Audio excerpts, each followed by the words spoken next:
gaji ke-13 pegawai negeri sipil, PNS, dikabarkan batal cair pada 1 Juni 2021. Atas kabar ini, Kementerian Keuangan mengungkapkan jadwal pembayaran gaji ke-13 PNS 2021 yang sudah dinantikan para abdi negara. Kabar pencairan gaji ke-13 PNS sudah begitu ditunggu para aparatur sipil negara, ASN, yang berhak menerimanya. Apabila merujuk pada Peraturan Pemerintah Nomor 63 Tahun 2021, gaji ke-13 PNS akan disalurkan paling cepat pada bulan Juni mendatang. Di dalam PP Nomor 63 Tahun 2021 pun disebutkan, penerima gaji ke-13, PNS, prajurit TNI, anggota Polri, pejabat negara, penerima pensiun tunjangan, penerima gaji ke-13 lainnya yang diatur dalam PP Nomor 63 Tahun 2021. Sudah dinantikan ASN, gaji ke-13 PNS ternyata batal cair pada 1 Juni 2021. Terkait kabar yang beredar, pihak Kementerian Keuangan buka suara. Pihak Kemenkeu mengungkapkan jadwal pembayaran gaji ke-13 PNS. Sebelumnya gaji ke-13 PNS, TNI dan Polri dikabarkan akan segera dicairkan. Pembayaran gaji ke-13 untuk PNS diperkirakan dimulai pada 1 Juni 2021.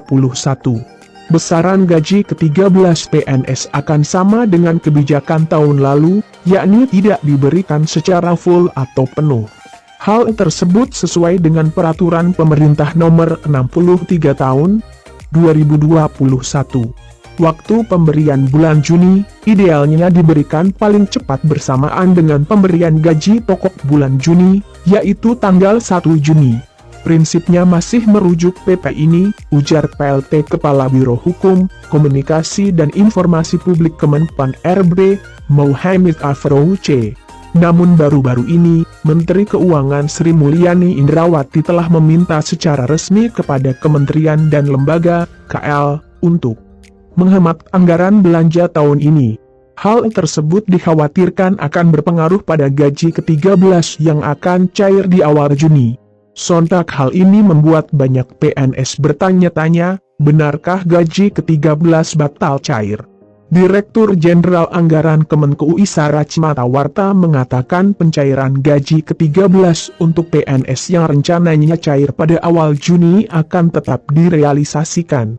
Namun, komponen gaji ke-13 tanpa memasukkan tunjangan kinerja, tukin, pegawai.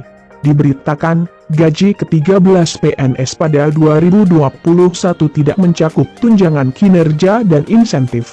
Menteri Keuangan Sri Mulyani menyebut, komponen tunjangan kinerja tak dimasukkan lantaran masyarakat masih membutuhkan dukungan APBN untuk menangani pandemi COVID-19. Pemerintah, imbuhnya membagi-bagi anggaran untuk ASN maupun TNI Polri dengan anggaran bantuan sosial untuk masyarakat rentan dan 40% masyarakat dalam klaster paling bawah.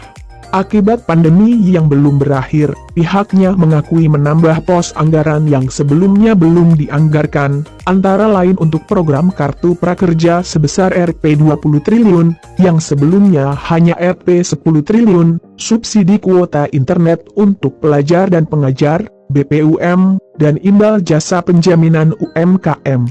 Lebih jauh, Kementerian Keuangan memastikan pencairan gaji ke-13 sudah dimulai pekan ini sesuai ketentuan dalam PP Nomor 63 Tahun 2021 tentang pemberian THR dan gaji 13 kepada aparatur sipil negara, pensiunan, penerima pensiun dan penerima tunjangan pensiun tahun 2021. Oleh karena itu, maka gaji 13 sudah akan mulai dapat dibayarkan pada Minggu tanggal 1 bulan Juni 2021, ungkap Direktur Jenderal Perbendaharaan Kemenkeu, Hadianto dilansir CNBC Indonesia, Selasa, 1 Juni 2021, besaran gaji ke-13 adalah gaji pokok dan tunjangan melekat yang diterima pada bulan Juni 2021. Pegawai tidak mendapat tunjangan kinerja seperti biasanya.